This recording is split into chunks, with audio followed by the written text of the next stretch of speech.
started, since as much as we love these meetings, I don't think anyone wants to sit here any longer than necessary. So, Why are you sitting there? You know you're all the action. right, if I were Catherine, I wouldn't want to hang out in front of everybody the whole time. So, 1:30-ish, we do have a quorum.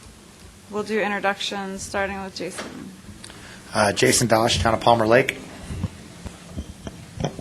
Aaron Busto, Federal Highways. Hi, I'm Amy Kelly from the Air Force Academy. Rick Orr from Fort Carson. Darren Tansman, Woodland Park. Wendy Pettit, CDOT Region Planning. Patty Henshin, CDOT Region 2. Victoria Chavez, El Paso County. Anton Ramich, El Paso County. Brian Vituli, City of Colorado Springs, Mountain Metro Transit. Darren Horsemeyer, Schriever Air Force Base. Larry Manning, Town of Monument. John Leosatos, PPACG. Randy Williams, City of Fountain, and staff, and then the audience. Jessica Beckle, PPACG. William Mass, PPACG. Catherine Wonder, PPACG. Samantha Bailey, PPACG. Doug Waller, Engineering. Welcome. Do we have any changes to the agenda? Okay, the only thing I'm going to interject is for 6B, we had a meeting on Monday. One of the action items from that meeting was to establish an agenda for meetings that are going to happen with each of the local agencies. Catherine sent out an email. Since we have your undivided attention, I would love to confirm that agenda with everyone here so that we can have the conversation and go back and forth here instead of through 1,000 emails. Any objections? Okay. Can I get a motion to approve the agenda? Catherine? So moved. Oh, okay. So approving the agenda as amended. Because you Correct. just basically added item D, the meeting agenda. Well, I for the stole small meetings. by item B and made it something different, but That's close fine. enough. We'll discuss it in B. Go ahead, Anton. You were almost there.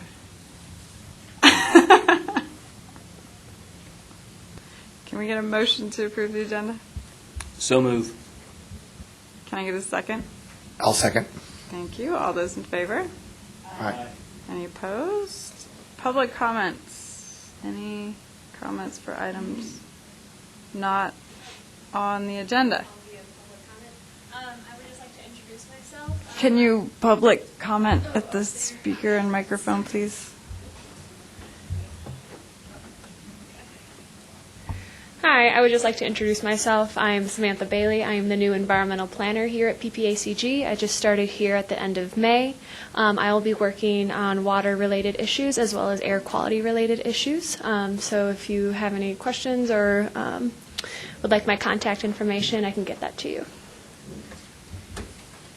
Any questions for Samantha? Yeah, welcome. Any questions, comments, changes on the minutes? Can I get a motion to approve the minutes? Or a motion on the minutes? Hopefully it's approved. So moved. Second? Second. Thank you. All those in favor? Aye. Any opposed? Wonderful. We'll wait till Karen sits down and we'll do 2 more introductions. Tim, you want to say hi? Tim Roberts, City of Colorado Springs. Karen? Karen Birchtold, City of Manitou Springs. Thank you. All right, John, it's all yours. Yes. So yesterday was the Board of Directors, and on their agenda, they had a few items that would be of interest to you. Catherine gave a information item on the 2045 long-range plan overview, kind of going over what is required and where we're at in the process. Catherine also brought the Transportation Improvement Program policies and procedures to the board the first time for information. It'll go next month as an action item. The only comment we received was Trustee Green Mountain Falls. I can't remember his name. I apologize. Huh? Stevens, thank you. Trustee Stevens suggested that we put the word tip in front of the policy numbers just so that there's no confusion between TIP policies and procedures versus bylaws or any other sort of thing. So other than that, it moved pretty smoothly. Councilmember Yolanda Avila with Colorado Springs gave the transit report, and Brian helped quite a bit on that item, briefing everybody on what was going on with transit. And there was a bylaws update where, again, they're looking to make sure all the bylaws are consistent between the TAC and the CAC and all the different committees. And so with that, that was what was on the agenda. And by the way, I gave a very brief update on the TAC. Nice things. It was wonderful things. Great. How well we get along, play nicely in the sandbox, all those good things. So Catherine ran off to make some copies for our newly improved item 6B, and then we will do item 6A. She's really fast. It's not going to take very long. She is. In fact, here she comes. But while we're waiting for her, and we let her catch her breath, Madam Chair, if I could, just real briefly, we had we can kind of just put this administratively under sort of the Board of Directors report. We did talk a little bit about that within the last couple of weeks, part of the CDOT process, we had the meeting at El Paso County, and we had the meeting at another meeting at Colorado Springs, where they sort of went over the long-range plan, and both those entities had the opportunity to provide input to CDOT as part of their long-range planning efforts. And so I thought both of those went very well, and hopefully El Paso County, if you guys want to interject any of how you thought it went. But for the most part, things didn't sort of head off the rails like it could have. So since it didn't do that, I thought everything went very well. So Victoria or Anton, anything? And look, she's ready to go, Madam Chair. Wonderful. Item 6A, TIP policies and procedures. Catherine? Thank you. Sorry, Catherine Wingard, PPACG. So this is the potential action item for the TIP policies and procedures that we've been going through the last few months and making sure that everyone's okay with the changes that have been made and the updates. So I also wanted to bring back to you any comments that we've received from either CAC or the board. And John kind of went over a little bit of that, but CAC, they only wanted us to clarify if TAC meant Transportation Advisory Committee or Technical Advisory Committee, because we had that in two different ways, and so we clarified that and figured it out. It's transportation, by the way. So we fixed that in the document. And then, as John said, the board wanted us to add in that there's going to be TIP in front of the policy, so when you call it out that it's specific to the TIP. And I haven't had a chance to add that in since it was yesterday, but I'll make sure that that gets added in before it goes to the board for final approval. And that is all I have. And so the recommended approval is recommend approval of the TIP policies and procedures as stated. Victoria? Okay, I've had some additional thinking and revelations. And how much heartburn would it be for you all if we tweaked this document just a little bit once more? Define tweak. Removing of one bullet point and half a sentence on another. You want more info, don't you? Yeah, I Okay. think so. I don't think people want to sort of vote on it without knowing what it is. All right, so page 6 and 7, although unfortunately probably most of you don't have this with you. Yeah. Under the whether an amendment needs to be a formal amendment or an administrative amendment, we had talked about, and it sadly was my idea, and then I've been enlightened since then, about having the $5 million limit there for changes that could be administrative or not.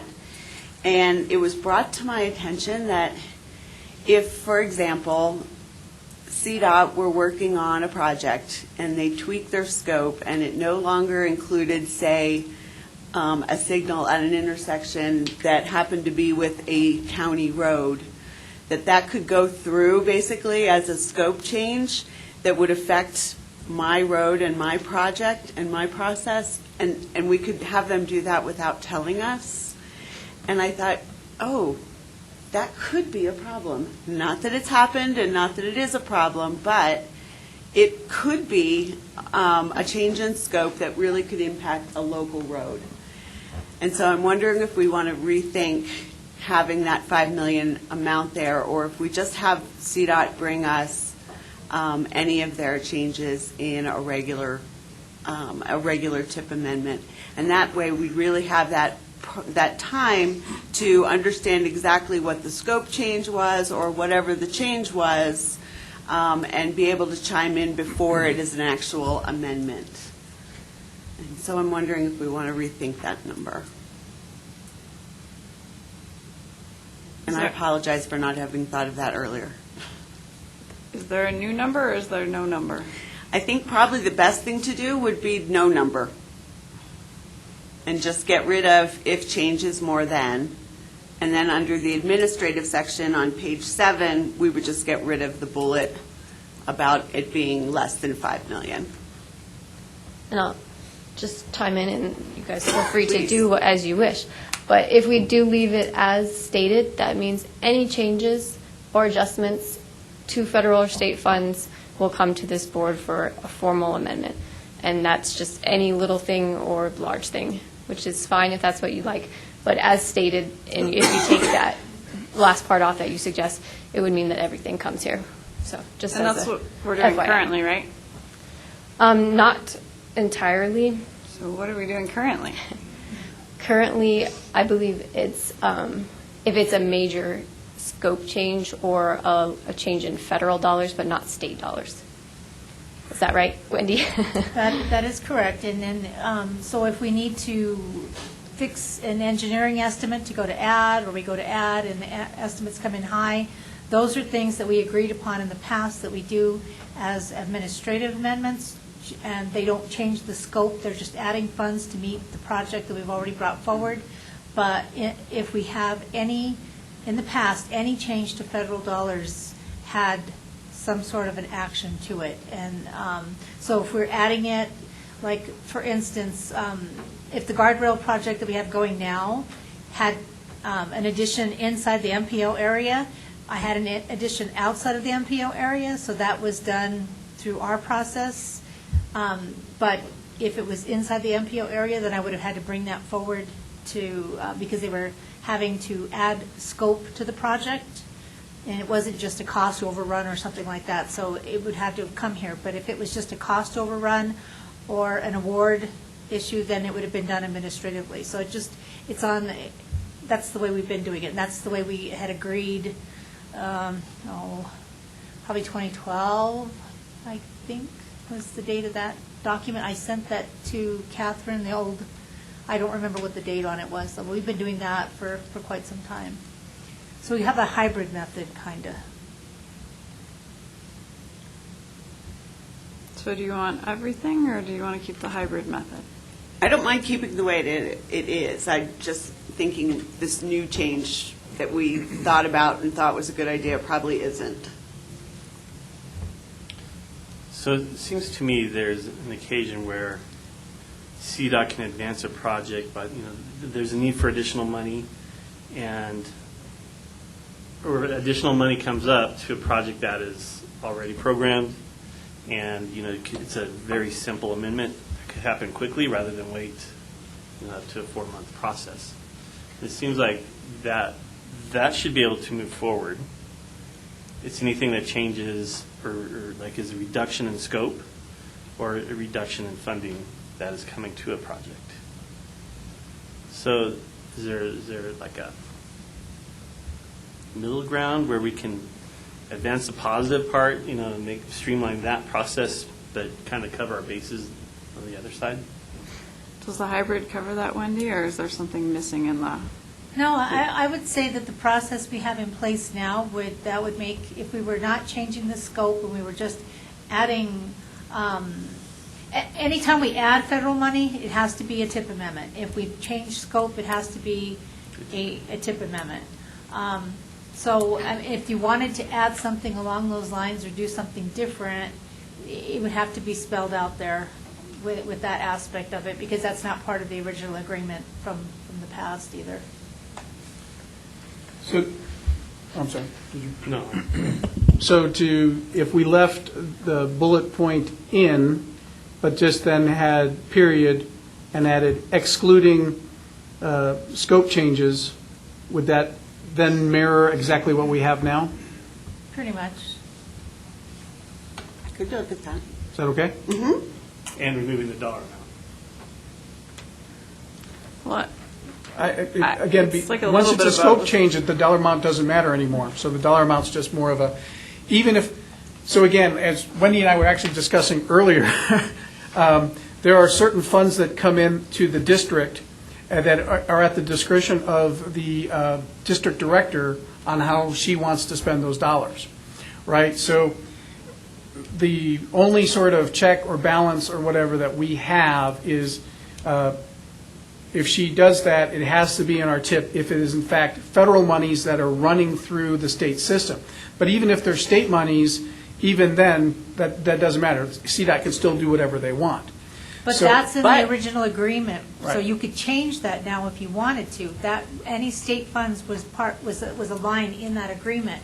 So you could change that now if you wanted to do that. So you could change it, you could give it a threshold, you could do whatever you want with it at that point.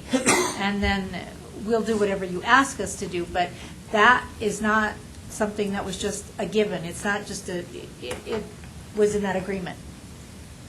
So to that point exactly, that if Karen is looking and says, oh, I've got this really cool project over here, we've got money within the district, I'm going to go ahead and put it within the NPO boundaries, the cost of that project is $505 million, well, then she has to bring it through the process. If the project is then $499 million, she can just say, hey, I'm just going to put it in there, and it moves through. So if there's a number threshold that you're not comfortable with, if that $5 million is just too big of a project and you want to lower that to $2 million or $3 million, that's fine. Or again, any money spent in our area is something that we embrace.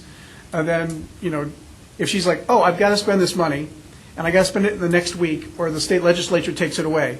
Oh, I don't have time to take it through the PPACG process, so therefore, instead of spending it within the NPO boundary and having to go through that, instead I will spend it in Canyon City or whatever. Oh, Yeah. that's, yeah. I think the concern is, what if it's a decrease in 4.9 million, right? Right. It's not the increase, it's the decrease. Or even the dollar amount stays the same, and just because of inflation, the traffic signal goes away. I mean, I think it'd be nice for us to at least be aware of it. Yeah. All right, so somebody smarter than me, take that and put it into words.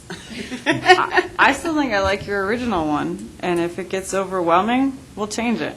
But if it doesn't, if it's just as nonchalant as it is, and, I mean, if we get pushback from the state or John finds out that money's not being spent, then I see we have an issue.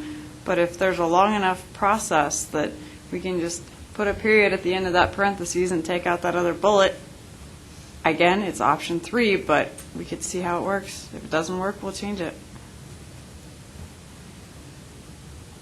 So if we had a state project that was, let's say for instance, a project being funded with just state dollars, and it's not in your tip anywhere, that's not administrative.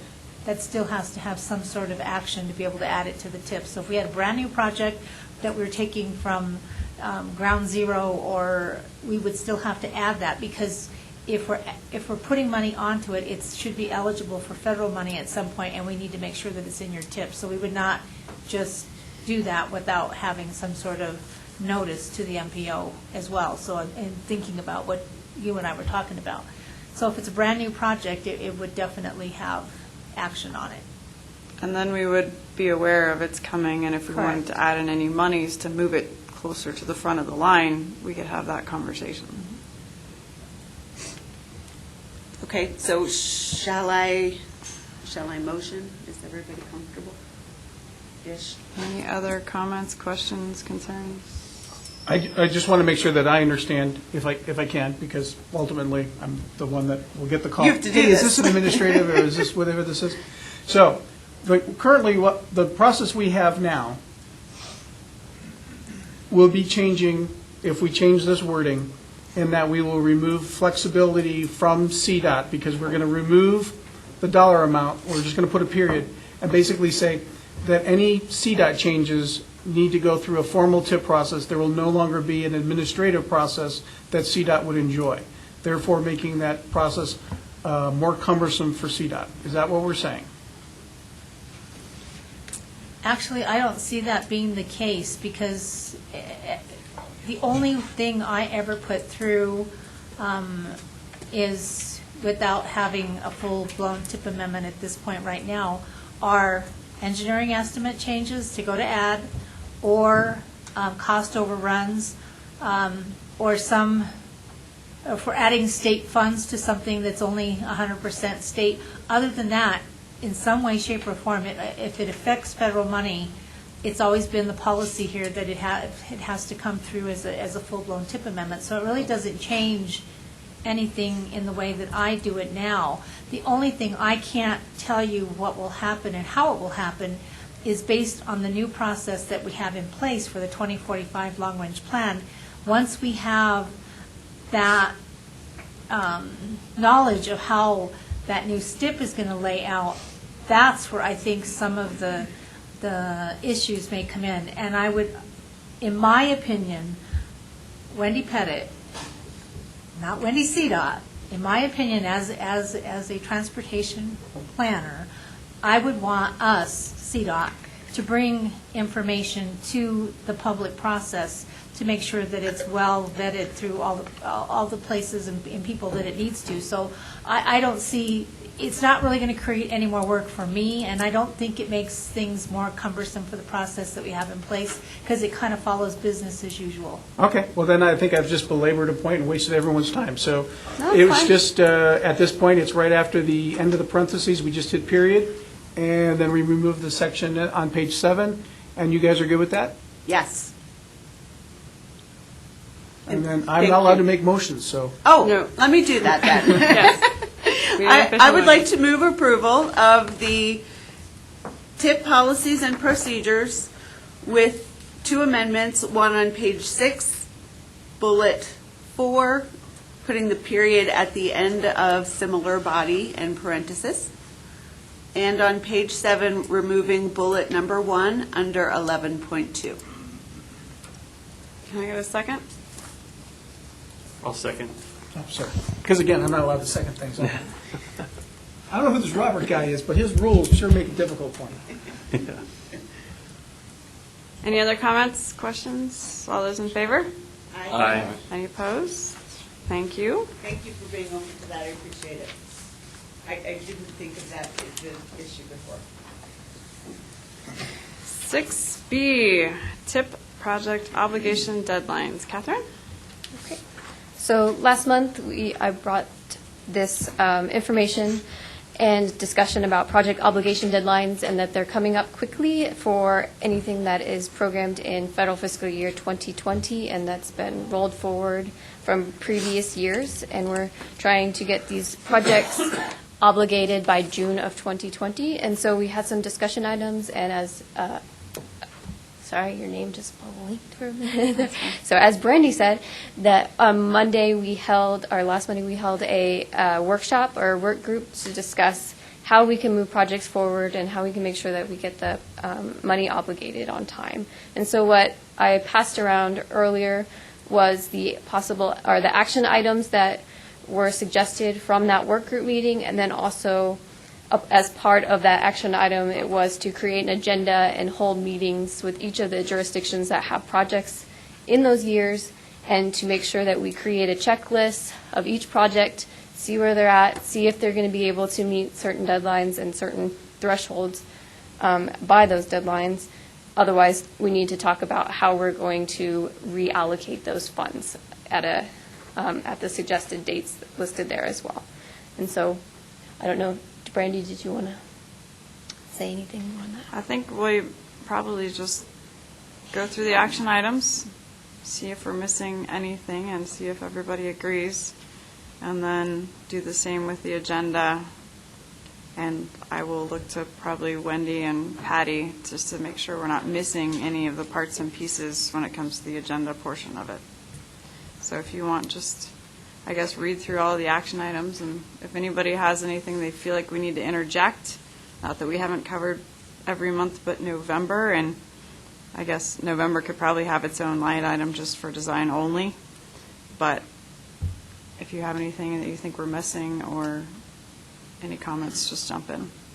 Okay, sounds good. Okay, so the first action item was to create that itemized agenda and checklist for project status meetings, and then the checklist would be done for each of the projects with June 2020 deadline, and that agenda is the items below. The second action item was to set up individual meetings with the jurisdictions to be held at their offices or at wherever they chose. The jurisdictions would ensure that the project managers would attend so that we can make sure we check each item on that checklist. And then, And on that one, Yep. if there's any way we can have that in August, I know there's not much left in August, but then that gives kind of Patty more time to hash out the timeline and the spreadsheet and just deal with any issues that would happen. But I don't know if you've received all of your responses yet or if we even have people available, but I saw we were going basically pretty far out in September, but if there's any way that the jurisdictions could have that sooner rather than later, I think it'd be helpful. and I do have, I'd say most of them set up in August, so Okay. they are sooner rather than later.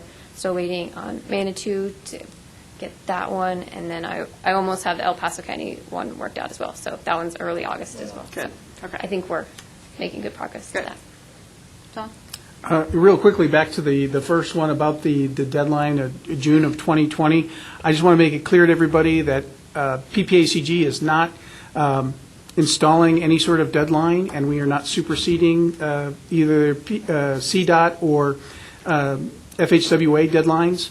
So if you have a specific project manager that's been working with CDOT and is working with the FHWA and has worked something out to be beyond that June of 2020, PPACG is certainly not going to make it more prescriptive or more difficult.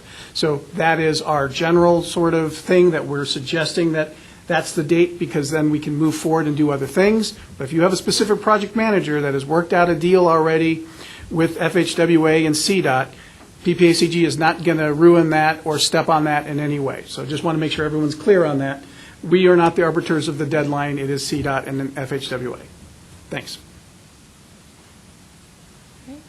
Move on to the next one.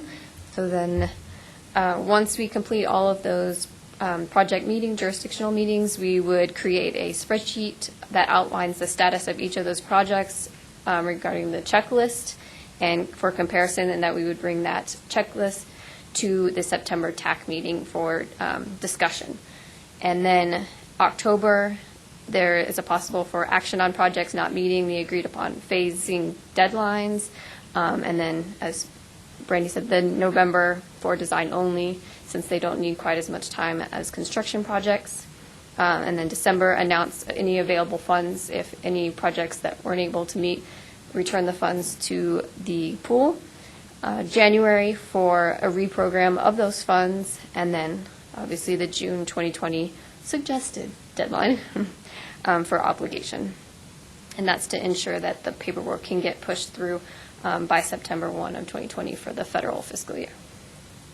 And Wendy, in our meeting on Monday, you mentioned something about some semblance of a budget or dollars or knowing something by the end of the year or January.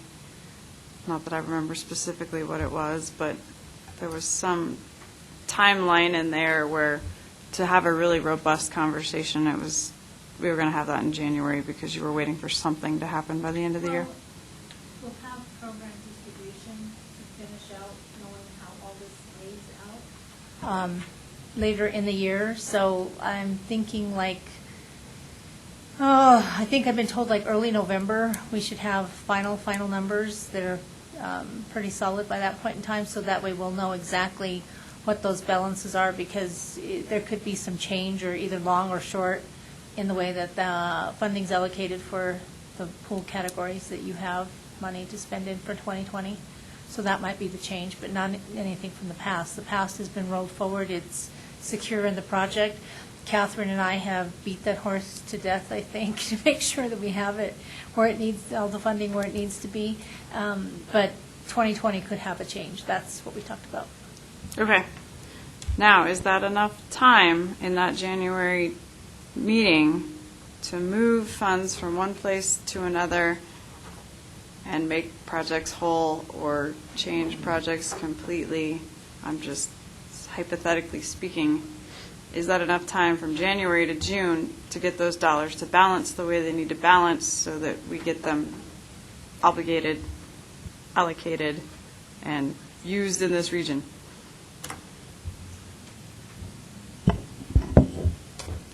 I think that it would be doable as long as you don't have any scope changes that increase the scope, and that we don't have to go back and look at the specialty groups clearances. As long as we're not going outside of that original footprint, I think that that would be doable to add money to another project, right? It would be an amendment. It would be an amendment, that process would take anywhere from 1 to 2 months. But that's only if there's a scope change, right? If we already have projects that are short funded. That would be changing, adding money.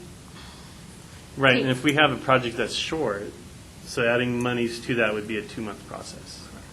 1 to 2 month process, and we can accelerate, if the project is ready to go and we've got clearances, we're just waiting on additional funding, we can accelerate that to get pushed to the top so that we can get that amendment out quicker.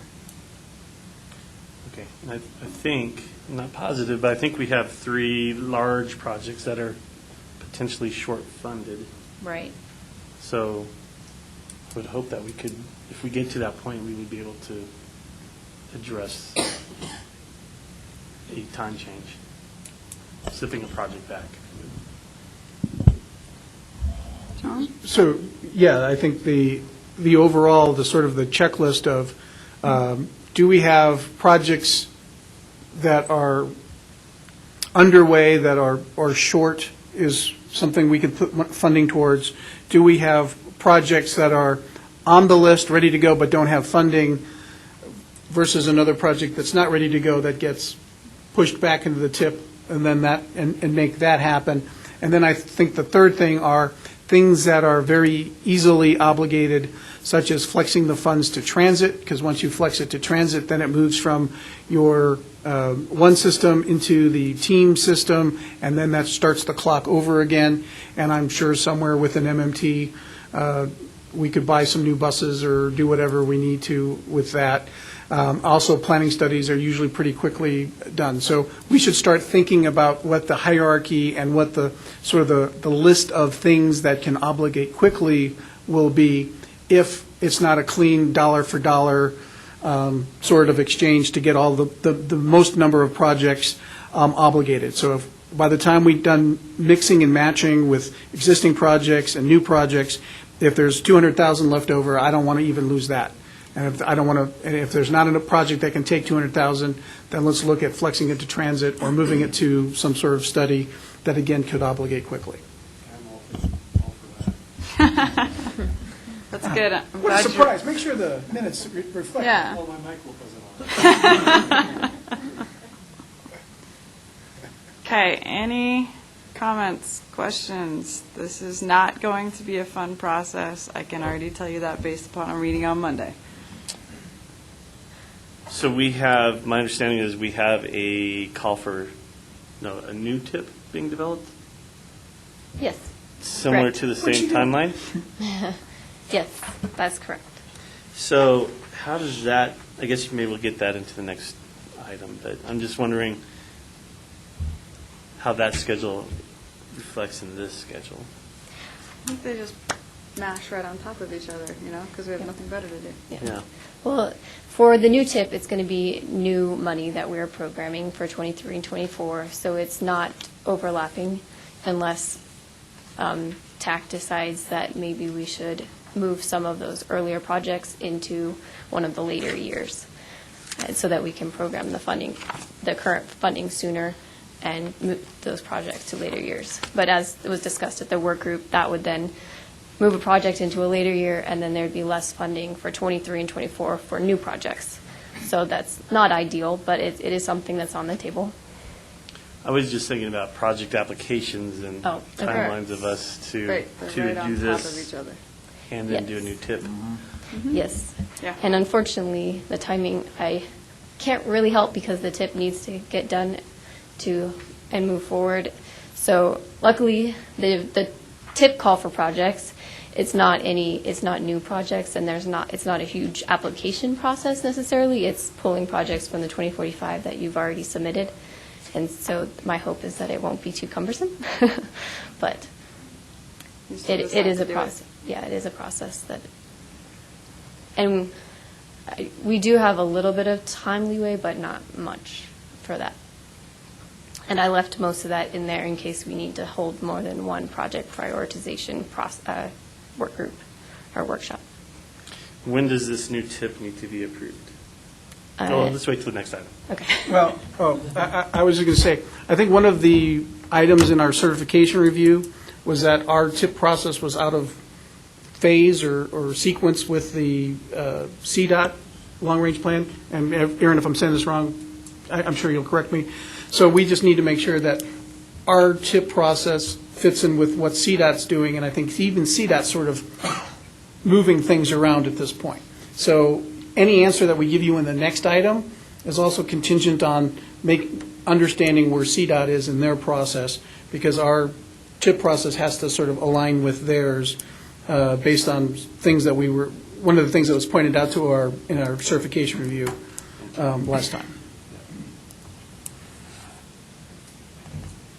Wendy?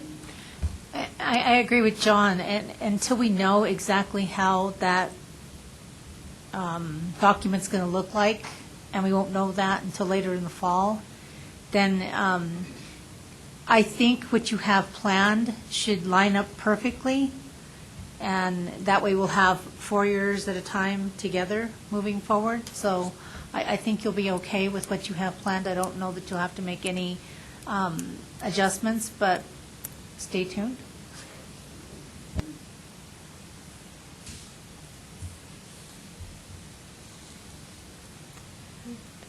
So yeah, John brings up a really good point.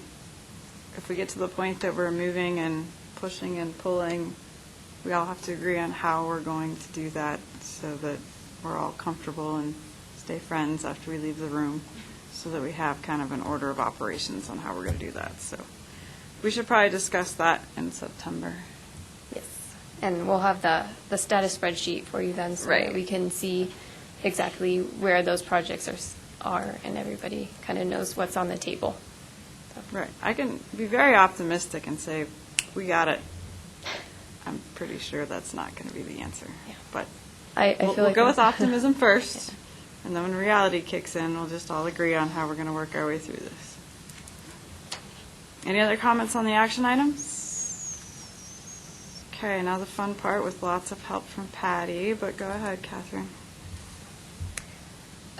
Did you want this to be an action item for approval, or were we just going to make that information of the action item? I'm going to look for John on this one. Do you want us to officially agree on our action moving forward? It's not, it's, if you're talking about the agenda for the individual meetings? Yeah, This you part, don't, right? yeah, that The part. 1 through 8? Just what we're doing. I don't think that's necessary, but Okay, well, it's on record if anybody wants to listen to the meeting. Go ahead. I think as we go in the course of these meetings, we may recognize there's another thing that we may need to add into this. Okay. That would be addressed between CDOT, PPACG, and the member entity. And I'd hate to lock us into something and realize, oh, we forgot something that we should include. So I recommend we just let this go forward as an action item and all come back to the TAC at a subsequent meeting. And maybe you just leave that calendar on this action item as it comes up every month, and we can just look at it and make sure we're still on track. Okay. Or if we want to make changes to it. That way it's memorialized, but we don't necessarily vote on it in case it's moving. Now, onto the agenda. Oh, the agenda, okay. Yeah, this is the part that I want to make sure we're all in agreement, and Patty tells us we're not missing anything, because this is the hard part. this is the here's your giant project. Which one of these boxes has got to be checked for, I'm going to put Patty on the spot, for Patty to feel comfortable that, by God, you're going to have this thing done by June. So that's what I want to make sure that she's comfortable with this and we're not missing anything, and that all the entities realize it may not be a box, it may be 2 boxes, it may be 6 boxes, but everybody's boxes are going to be different and every project is going to be different. And there's not a one-size-fits-all. As much as we'd love for it to be 90% plan set by October, that's not necessarily going to be the case because every project is different. All right. Okay, so the proposed checklist starts with the IGA executed date and encumbering or non-encumbering. Then we have a option letter executed date for each of the phases, ROW design and construction. And then there's a budget for each of the phases as well. A status of milestones of the design phase or an estimated milestone completion timeframe, and that's lists each of those phases that that we would like a completion date or a proposed completion date for construction, environmental, ROW, property acquisition, utility coordination, and other. All right, real quick, hold on. Yep. So Patty, in those meetings, will you go over whether or not your construction needs to be at 30/60 FOR? Clarify all of that, because again, it may not be the same. Like we discussed in the meeting, for a bridge, it may be 30%, but for a road, it should be closer to 90. Okay. Okay. And then next would be clearance dates for ROW, environmental, and utilities for your different phases. And then also, we want to make sure that the match is still available for each of those phases so that you can move forward. Also, is the additional money needed to complete a particular phase and obligate by the deadline or the proposed deadline? Is amendment needed for change of scope or the money amount? And then what phase does this project need to be in, or what box or boxes need to be checked in October in order to meet the June 2020 deadline? So I would say, much like your projects you were talking about, Tim, during those meetings, I'm 75%. If I can get more money, then I'm more whole. Or if the scope needs to change to make it so you can build it, then we need to know that all at the same time. Did we miss anything, Patty? That's good to hear. So, Tim? I've got a question on 2 and 5. Aren't those two are like CDOT control, right?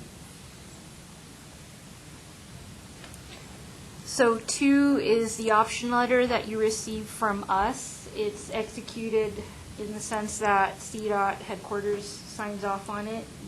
We don't need the local agency to sign off on it. So as soon as we receive that from headquarters, I can give you notice to proceed for whatever particular phase. And then for number 5, clearance dates are for CDOT right-of-way, environmental, and utilities. So when we're going through this checklist, you all will be kind of covering this?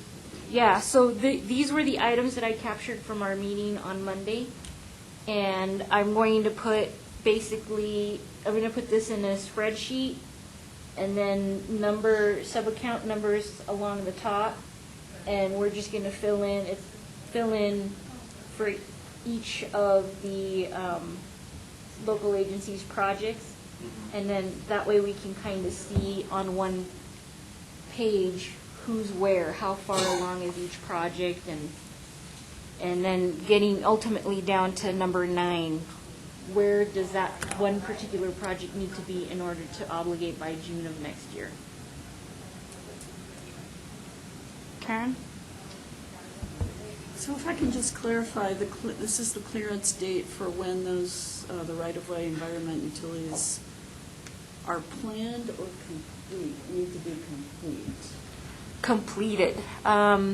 Each project, there might be a project that doesn't require right-of-way purchases or acquisitions, and so they can easily issue a clearance, whereas another project might have many parcels or temporary easements to be acquired, so it will take some time.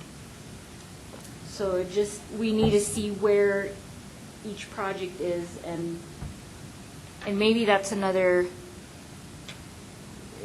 for the status of milestones, you'll have, for number 4, if there's right-of-way plans needed, obviously, we're going to acquire a right-of-way. How many parcels are there? And that kind of gives us an idea of what timeline we're going to look at for obtaining right-of-way clearance.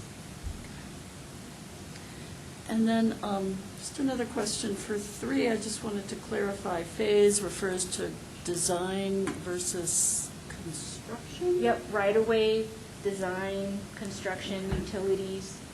Okay. So however your project is divided, Okay.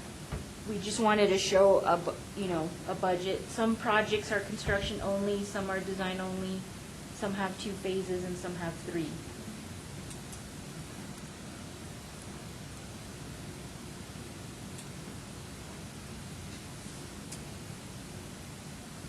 Are we good?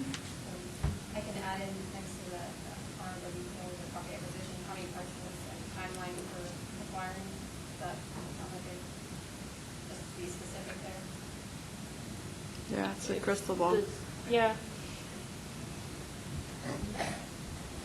With the thought that being more right-of-way will lengthen the time and maybe jeopardize the funds? Is that? Yeah, it just, looking at each project individually, some will have that one property owner that's holding off, and others might go very easily. So, like Brandy says, each of these are going to have to be looked at individually to see how, if it's reasonable to see that they could be obligated by June of next year. If we can reach all of these milestones at an appropriate timeline so that we can obligate by next year.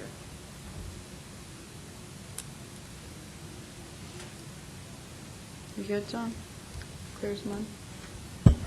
Yes, actually, I think we're good. I do have a question for Aaron, and I'm just thinking out loud, and so maybe this is a little ahead, but as we get down the road, if we need to start looking at policies on how we're going to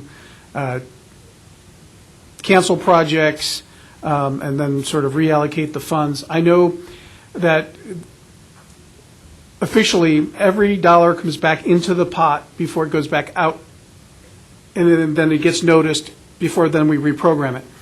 That being said, and again, maybe this isn't something you can answer today or want to think about, but is it something that we would be allowed to say, okay, a month from now, we see that we're working on too many projects for too little funds, things are going to have to go. So we will give a preference to jurisdictions that have multiple projects, that if they cancel one, they will, and then when the money comes back into the pot, the committee can say, we are going to give a preference back to that jurisdiction to fully fund one of their other projects. Or is the word preference still uncomfortable as long as it's not guaranteed? Yeah, that's not a preferred word we'd like to use. The way we've looked at that in the past is if you already have an approved list and those projects are on the list, then that's returning the money to the pool and picking off that list. I mean, I guess how you reprioritize that would be up to you. I think there's flexibility there to do something like that. I think that answered the question, because my thought process is, again, you've got jurisdictions that are feeling the pressure, especially the ones that have multiple projects, limited staff, right? And it's I don't want to be the first one to push my chips into the center, because then those chips can be distributed elsewhere. If we can lighten the burden to keep them whole if they push their chips in, that may then start that process where everyone's really evaluating the number of projects versus their staffing versus the funding, and would be more likely to start this process of maybe letting some projects go. Because to date, I think we've been talking about this for over a year, and to date, no project has been canceled. Everyone's like, no, we can get it done, and we're holding on. And I hope that is the case. But if we can make it easier with still within being the rules, I think that's something we should investigate. Within our TIP policies, we do have a prioritization list of what we do with cost overrun money.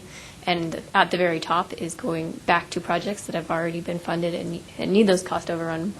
And that list could get more specific if needed, probably. That will definitely part of our September conversation. And probably October, November, December.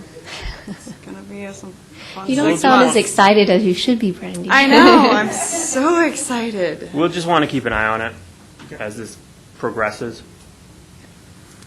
And then additionally, I would also think maybe, again, part of our future conversations can be for those jurisdictions that have staffing challenges, consultant services are an eligible federal expense, and if you have just enough money to do the project but not enough money to hire a consultant, and you need to come back and say, hey, we can do this, but we need to do that, what's our policy on that? How will those sorts of requests be viewed? Someone comes in and says, I need an extra $100,000. Well, do you have enough to do the project? Yes. Oh, well, then you don't need the $100,000. Yes, I have the money, but no, I don't have the time or the staffing. So that might be something else that, again, in the future, not necessarily today, and not if we don't need it. If no one fits in that category, we don't need to make rules just to make rules. But if we have people that are in that category, we should give some thought to that, because, again, ultimately, the idea is on project delivery, not making staff members like lose their mind and never see their family. So, Can you add that to the agenda, Catherine? Sure. If as they're going through these projects, hey, we could make it if we had some help. Yeah, additional help.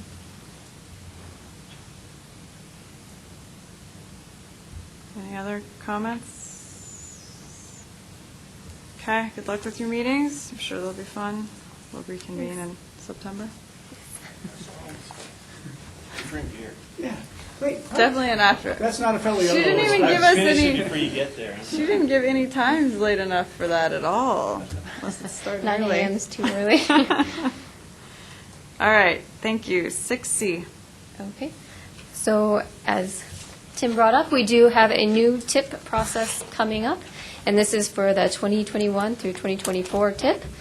And what has been, or what is in your memo is the proposed TIP schedule and allocation amounts.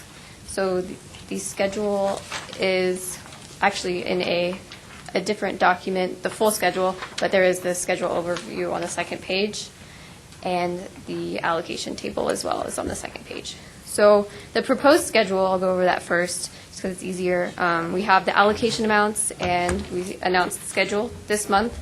And then me and Patty plan to hold a call for projects workshop on the 18th at 9 a.m.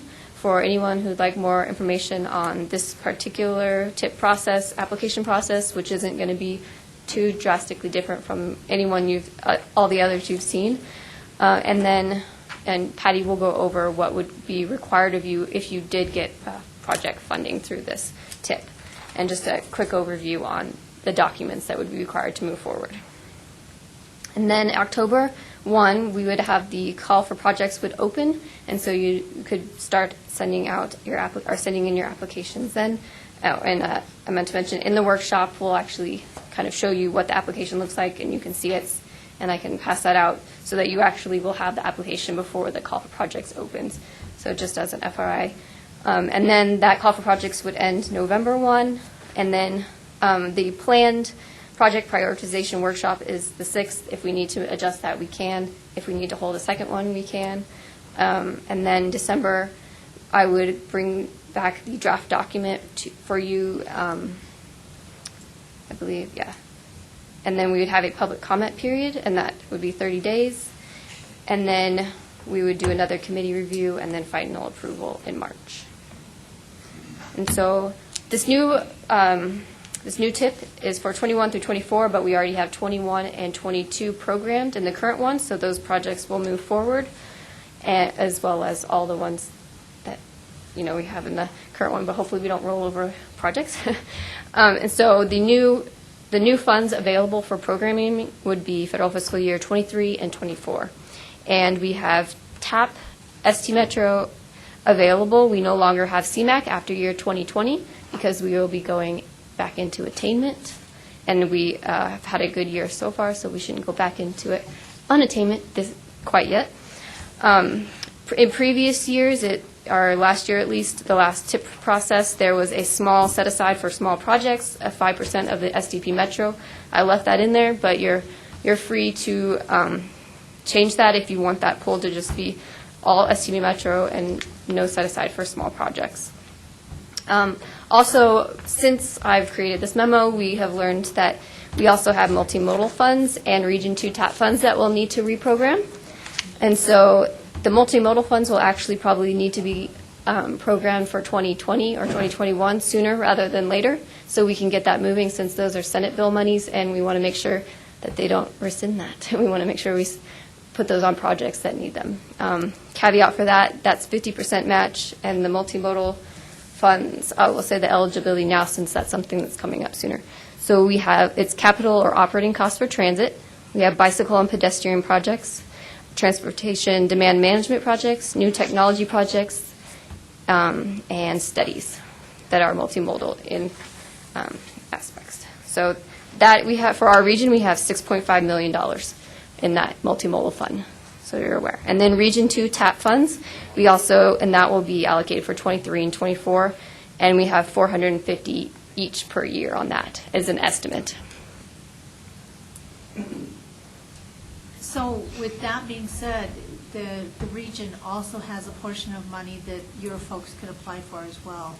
And that's what I'm talking about. We have our PPACG TAP Right, funds, you and then have also an the Region estimate, 2. But they could Yeah. actually apply for a project through our process, even though your allocation is about $400,000. You could still apply for our piece of the pot of TAP funds, and it could be more than that you apply for, just like always. So no difference there. That's just the allocation.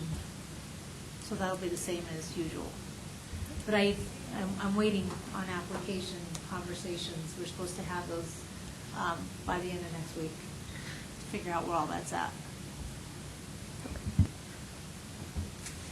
So as far as PPACG regional money, we do have TAP, STP Metro, and then that multimodal fund, and we're still working on that Region 2 TAP, but it should come to us as well. So that is the proposed schedule and allocation. The allocation is our estimates from previous years and could go up or down, hopefully up. But we're waiting on reauthorization from Congress on that. So, and that's all I have for that. Yes, Brian? So I have a question. I'm assuming this has all been taken care of, but we approved as a committee months ago the fiscally constrained project list, right? So we don't have to wait for that approved list to be in the approved 2045 plan, right? So that's why this TIP process is happening ahead of all that? Correct. Okay. That, yes, we went into the 2045, and when I say we, I guess I'm talking for everybody, so if somebody doesn't agree with this, now's the time to say that I'm wrong. But I think as we went into that 2045 process, we said, how do we improve upon the 2040? And one of that was to make sure that we had flexibility in projects, and we talked about categorical types thing and the wording consistent with.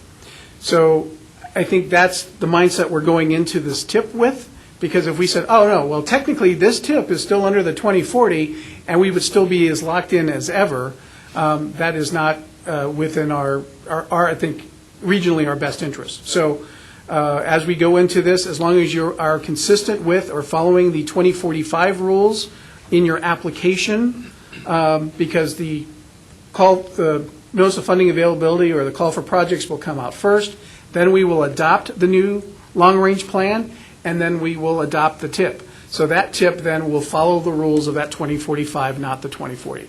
That's a probably elongated way of answering your question, but I wanted to make sure everybody was sort of cool with that thinking and that logic. Sounds like good planning to me. Well, the P and MPO does stand for planning. Yeah.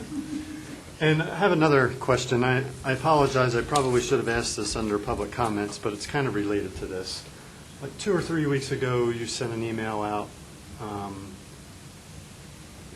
a call for projects for that remaining CMAQ amount. Yes. And then it was kind of retracted. What's the status of that? That is, it's still retracted, yes. Okay. We are waiting on CDOT to make sure that we indeed have extra CMAQ Okay. money, because there's been some shuffling around and confusion between rollover funds, and so we wanted, before we brought it back out again and kept, we wanted to make sure it really was extra and not Okay. belonging to another So we're project. still waiting, and it Yes. is still a possibility that it will appear? I again? believe so. Okay. From what I've seen, we do still have some. Right, and do we remember, was it like 45,000? It's 30. 30? So it'll be in that neighborhood, but because it kept on changing, we're like, well, we kind of look silly saying, hey, we got money. No, we don't. Hey, we got money. No, we don't. So we just wanted it to be the same amount of money for maybe a week or two before we sent something out. Right. So, Okay, thank you. Any comments on this at all?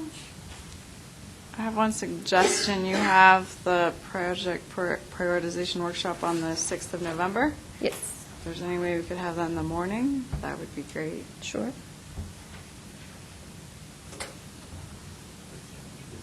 It's a Wednesday. is there any way we could have snacks? I don't know, boss, can I buy snacks? It's not federally aid eligible, but if you wanted to make like muffins. Can you buy snacks? No, just kidding. Victoria? Just a question, do we want to approve both the allocation and the schedule, or do we just really want to approve the schedule since we know the allocation's going to change? Well, the allocation won't really change much. This would be approving the amount that we can program within our TIP. So I guess if we don't approve that, then it should be fine either way. I've actually never had to do this at a different MPO. It's just the way that you all have been doing it. So I'm happy to change that process if you don't think that you need to do it. As long as you all agree that these numbers we give you are the best estimate we have at the time, and it could go up or down, most likely up. Tim broke the microphone. Maintenance. Yeah, no, go ahead. No, you go.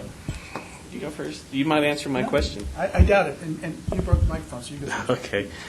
So along the same lines, if we approve this schedule, we're stuck to it, right? Unless we change it, yes. Yeah, and is it premature to approve it now? Kind of, would we need we might need flexibility down the road? And is there flexibility in this schedule? Because, I don't know, I don't know what the project request form is going to look like, but a month is tight. A month and 2 weeks is tight for us to develop projects, coordinate with everybody in our city internal or agency internal processes, pull projects, get cost estimates and all that. Mm-hmm. Is there any flexibility in this schedule? There is, and I left it in there so that in case we needed to hold another project prioritization workshop, if we want to extend the application period to another couple of weeks, that would make it about, 2 months? Well, not quite, a month and a half.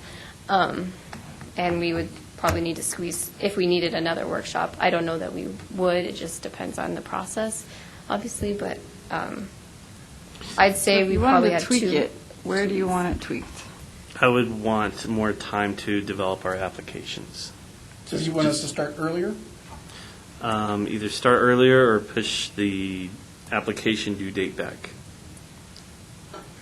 So we could officially do a call for projects opening after the workshop or at the workshop, essentially. And then, so that gives you that extra 2 weeks. And then do another 2 weeks at the end of that into November. Creating about 2 months there. And then the project prioritization workshop towards the end of November. It would probably push us into April for final committee approval, but I think with CDOT schedule, April is still okay. And I talked to headquarters. No, March is better. If we go into April, you won't make the hopefully we go back to our normal process and that we would have everything adopted. So if you adopt in April, then it has to go, but you'd have to have the board sign off on it in April to make the rest of the schedule, right, Aaron?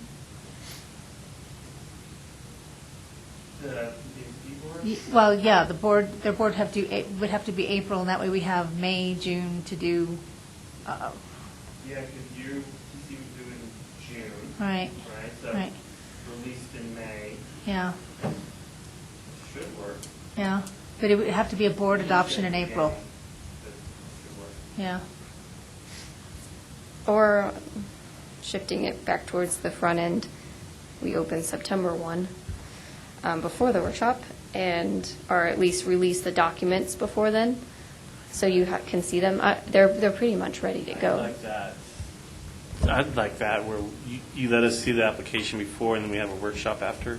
Okay. That gives us a chance to look at it, coordinate with our, internally with our other project managers, and get questions from them. Okay. If John and everyone else is okay with that, then I'm happy to release the documents early. Okay. Don't look at me, I just work for these guys, so whatever they want. Okay. That means I do too. Victoria? I like your suggestions, thank you. But I also think we could probably go forward with just a head nod on this one. I don't think you need a vote on the schedule or the number, but I appreciate you looking to tweak a little more time for us. So go for it, write some new numbers out, and just ship us to it in an email. But I think a head nod would be sufficient for this item. So you have my nod. September 1st. Early Correct. September. Yes, with the September 1st. Okay. Yeah, I think the only thing, if I remember the federal rules, and again, the federal rules change all the time, is by the time it goes out to a public house, we need to have a financial plan. Usually it's an appendix that says it was developed cooperatively with our state and federal and transit partners.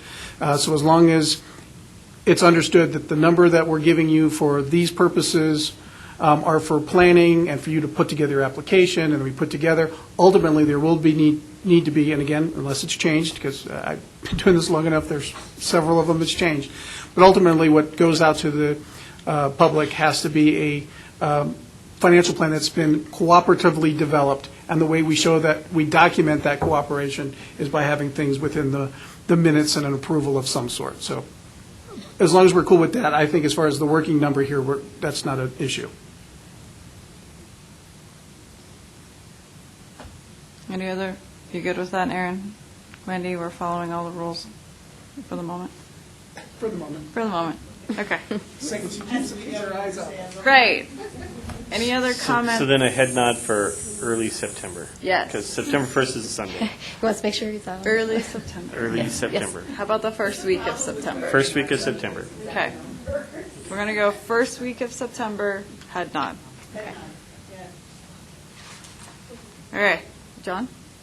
Now that we've done with that head nod, just as sort of a side note to this whole tip development, just want to, again, look at where we're at today with having projects, and some of them being projects that have been around for years. We really don't want to continue to have that be a trend. So, again, part of that tip process should also be, not only, as Catherine says, we'll look at programming 23 and 24, but to the extent you can look at your 21 and 22 projects and make sure that they're still relevant, make sure that they're still projects you want to do, make sure you still have enough funding for them, because now would be the time to either push them back or say that they need more funding, rather than waiting till the year that they're due and needed to be obligated, and all of a sudden we're in this same boat again. So not only do we want to clean up what happened in the past, we want to have habits that prevent us from getting in that in the future. So to the extent, and again, I know people have limited staffing, you can look at your 21 and 22 program, and we can address all of that as part of this tip process. I think that would behoove us moving into the future.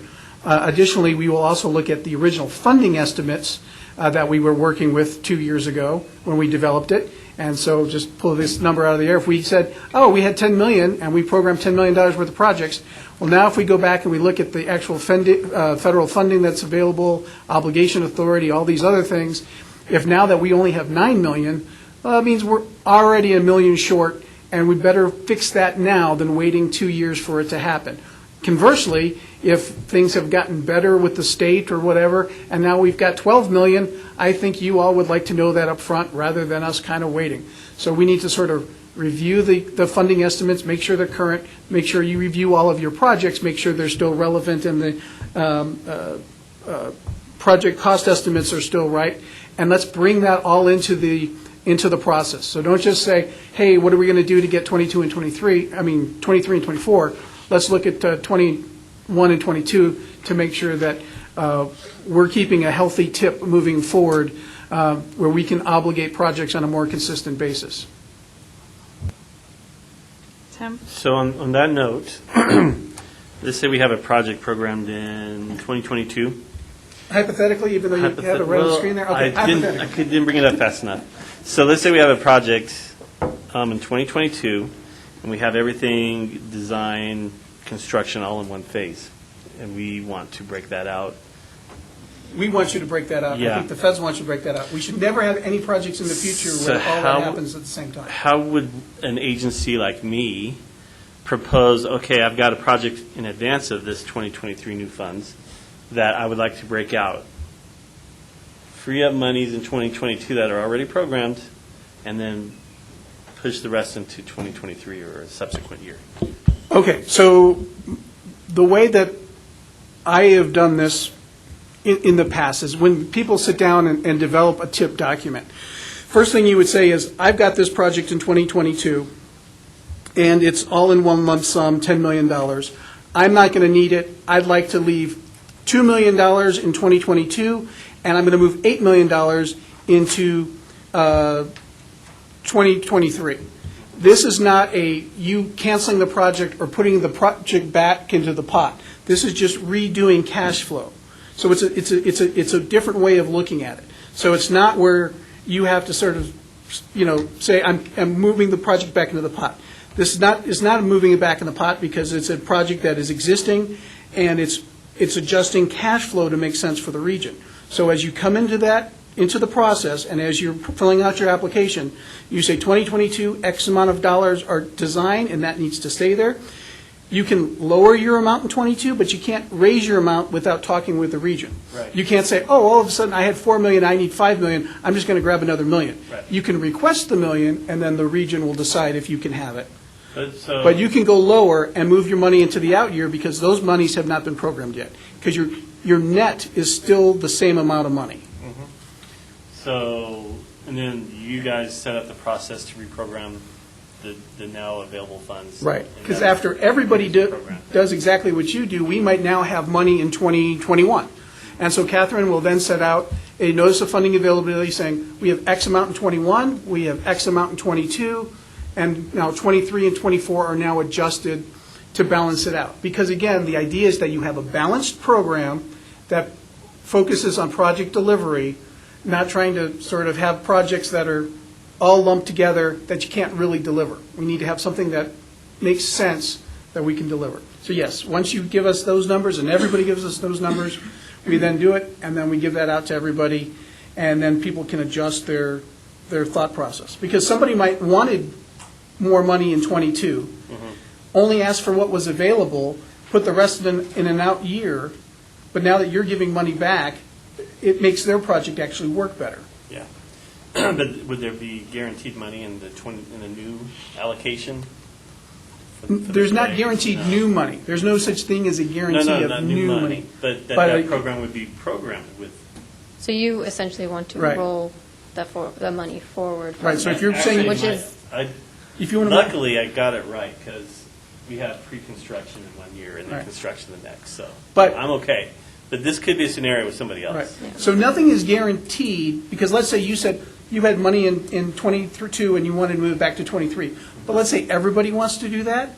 If we have $10 million in 23, and then there's $25 million, $15 million worth of requests, we obviously cannot give everybody what they're wanting. So that's where it comes back to the committee, and there's this performance measure discussion sort of thing of how we prioritize these, what stays in 23, and then what would move to 24. or other sort of adjustments based on what the schedule is. So it's this sort of iterative dance, making sure that we've lined up projects in such a way that we match our cash flow and we don't get in a situation where we have a glut of funds that are rolling from year to year anymore.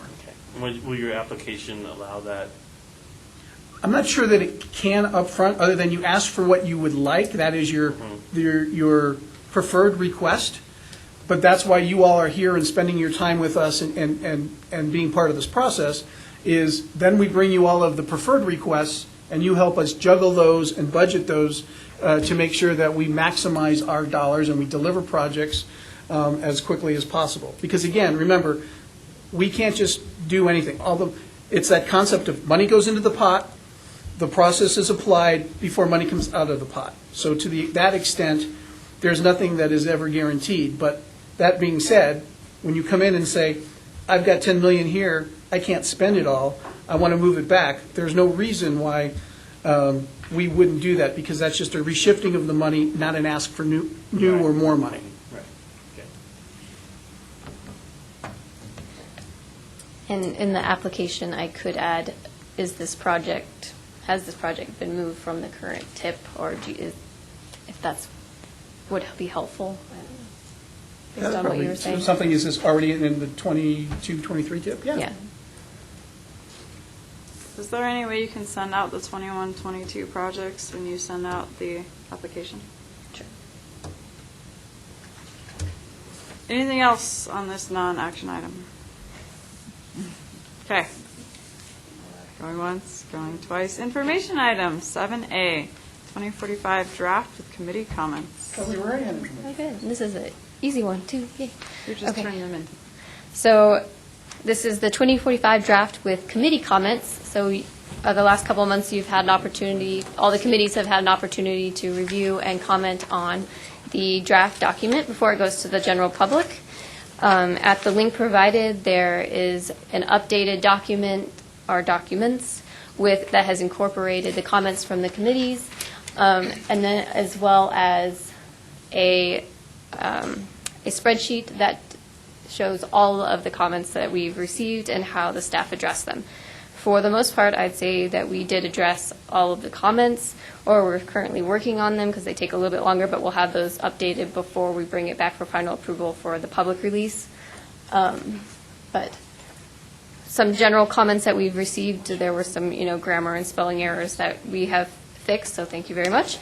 There's been there's being updates to maps and to some tables to make them more easily read and clearer. So I just wanted to let you know that those are being updated. They're just in process, so they're not in the current update. And then all other comments that we received regarding including more language and clarification language have been included as well. So we did receive quite a few, and we appreciate all of them because they were very helpful. Any questions, comments? Well, thank you for those of you who made comments. And so next month, I'll bring this back for final approval, or recommended approval for the board, so we can release for that 30-day public comment period. I don't know how we got that from the first step. Okay. That is something. So the board's going to officially approve it as well for release to the public in Yes. September? Okay. Mhm. So they're going to do that before we vote on it? No. Oh, did I mess up the schedule? That's what I'm trying to figure out, Well, because you just For said we're August, it supposed to- says that we're supposed to recommend the chapters for public release. So that would be today, right? Yes. And then the board was going to do it in September. Right, and then you have the board So we're a approves the month draft off. chapters for public release in September, but their meeting would be before ours, so by the time we voted on the 19th, they would have already voted. You're correct. Okay, so yeah, it is a month ahead of time. So they are going to approve, or the board, that is going to approve a release to the public in October, and then the public comment period is going to start the next day after that. And so therefore, September board is going to just receive it as information item. I'm sorry about that. I moved it I'm just glad ahead. that it worked without having to go, hey, can we make this an information? Right. Yeah, Action so item real quick? So- we're still good. Okay, we're still It's just, Because someone stole my heart again. all these schedules are starting to Right, we get in my could've, head. exactly. We could have Okay. just made a trade. So it is still info. Sorry, guys. No, that's all right. Yeah. Just making Panic. sure. I just saw that they were approving it in September, and I was like, well, if we're not going to vote till after, then it's It's too not late. gonna work. Right. You're correct. It wouldn't matter if we voted or not. That was just to make sure everyone's still awake after on the fourth memo. Yeah, you planned it that way. Yes, definitely. Okay, anyways. All right, item 8, member entity announcements.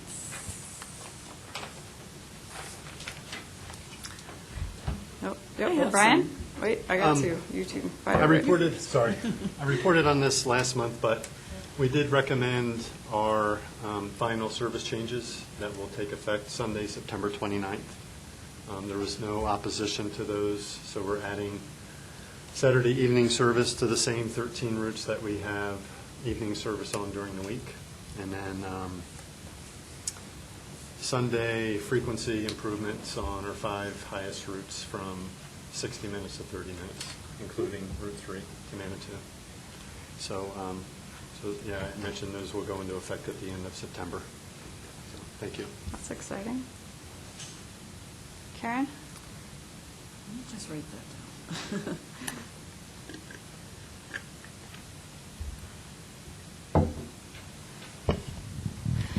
So, I just wanted to share some staff changes that I think are important for all to know about.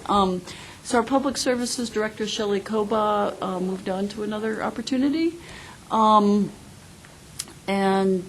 we have an interim Public Services Director who will be joining us tomorrow, just in time to reply to that Google poll. And so his name is John Merritt, and he's with the consulting firm H.R. Green. Sounds like he really has a lot of experience that will be very helpful to us. And so he'll, I think, be taking the lead role for project manager and will attend the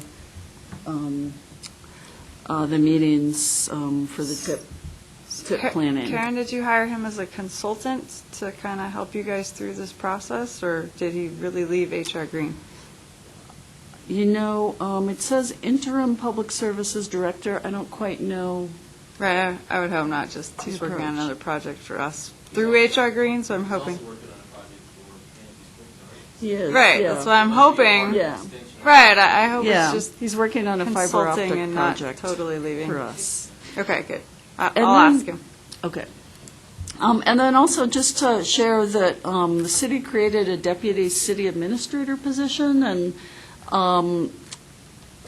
that's been filled with Roy Cheney, who's been our pool and fitness center director. So I imagine he'll be pretty involved in this process too, at some level. So, and that's it for now.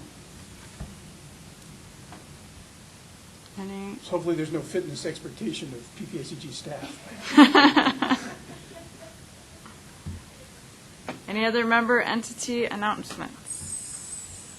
Items for future TAC meetings? John, Catherine? I mean, not that we didn't just list enough, but anything else? Yep. Yeah, so, we've got the TIP going on, we've got the long-range plan going on. If that's not enough, I think that we're going to need to make sure that we revisit our, what does CDOT call those lists again? The development program. So at least the transit development program, we'll probably need to come back to you. And we'll may also need to revisit the roadway development program.